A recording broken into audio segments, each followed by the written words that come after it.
तेजस्वी यादव की यात्रा अब समाप्त हो गई और तेजस्वी यादव ने इस बात की जानकारी इकट्ठा कर ली कि हमारे बीच कमी क्या है, कि हम सरकार नहीं बना पा रहे हैं, हर बार सरकार के लिए फाइट करते हैं और पीछे रह जाते हैं। आखिर क्या कमी रह गई है हमारे पार्टी में या फिर हमारे संगठन में या फिर हमारे विधायक के अंदर कि हम सरकार बनाने में सफल नहीं हो पा रहे हैं।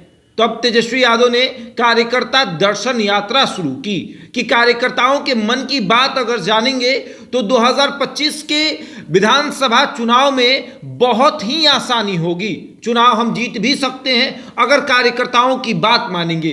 कई बार ऐसा होता है कि कार्यकर्ता चाहते कुछ और है, टिकट मिल जाता किसी और को है, तो उसमें कार्यकर्ताओं का मन नहीं लगता, वो उनके लिए वोट नहीं मांग पाते और उसके बाद वो चुनाव हार जाते हैं। और नुकसान किसे होता है?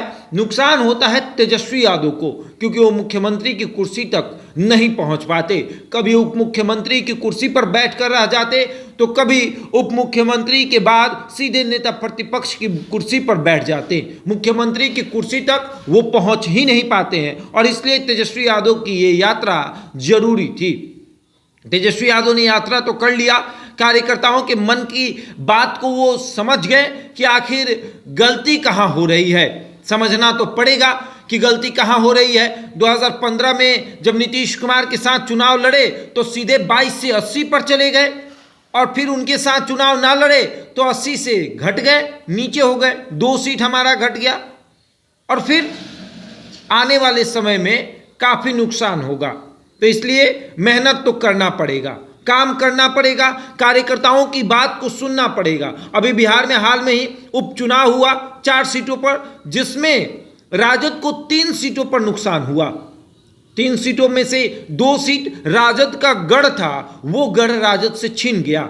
इस पर तेजस्वी यादव को लगा कि कमी को ढूंढना पड़ेगा, कार्यकर्ताओं से मिलना पड़ेगा, उनसे बातचीत करनी पड़ेगी कि आखिर कारण क्या है कि हम चुनाव हार रहे हैं, क्यों, क्या उम्मीदवारों का चयन गलत तरीके से हो रहा है। और जैसे ही तेजस्वी यादव की यात्रा पहले चरण की समाप्त हुई, दूसरे चरण की यात्रा शुरू होते ही तेजस्वी यादव का सबसे पहला बयान आता है कि इस बार हम टिकट ठोक ठकाक के देंगे, सोच समझ कर देंगे।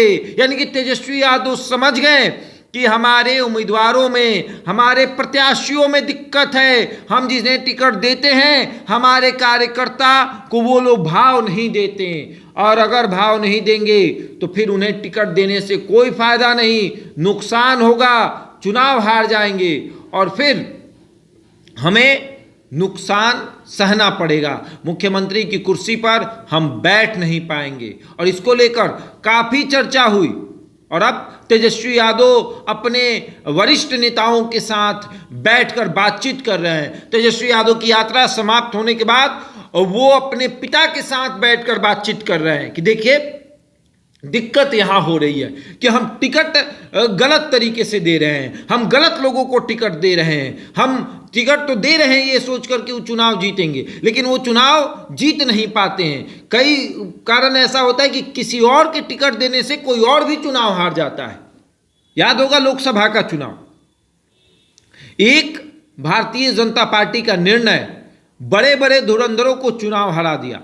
औरंगाबाद लोकसभा सीट, आरा लोकसभा सीट, पाटलिपुत्रा लोकसभा सीट, ये तमाम सीटें, सासाराम लोकसभा सीट, ये तमाम सीटें जो हैं वो भारतीय जनता पार्टी के हाथों से छिन गई। एक गलत डिसीजन। और अब आर.के. सिंह खुलकर बोल भी रहे हैं उस डिसीजन के बारे में। तो उसी तरीके से तेजस्वी यादव ये नहीं चाहते कि राजद का एक गलत डिसीजन राजद के कई सीटों पर नुकसान पहुंचा दे, और इसलिए कार्यकर्ताओं से मिलना जरूरी है, बातचीत करना जरूरी है कि किस सीट पर किसको उम्मीदवार बनाया जा सके। और कार्यकर्ता जो बोलते हैं सत्य बोलते हैं, क्योंकि वो झंडा ढोते हैं, बड़े नेताओं की तरह नहीं कि वो जब चाहे दल बदल लेते हैं, कभी किसी दल में कभी किसी दल में, इस दल से टिकट नहीं मिला तो उस दल में चले जाइए। चुनाव आ रहा है, इस बार खूब देखने को मिलेगा। कई ऐसे सिटिंग विधायक होंगे जिनका टिकट कटेगा, वो दल बदल लेंगे, दूसरे दल से जाकर टिकट ले लेंगे। और तेजस्वी यादव ये जानने का प्रयास कर रहे थे और उनका प्रयास सफल हुआ है। इस विषय पर वो अपने नेताओं के साथ बातचीत कर रहे हैं कि किस तरह से 2025 का बिहार विधानसभा चुनाव लड़ा जाए, कि कुर्सी तक पहुंच कर नहीं रहे बल्कि कुर्सी पर बैठ जाए। बहरहाल इस खबर में इतना ही। बने रहे हमारे साथ और देखते रहे द इंडिया टॉप।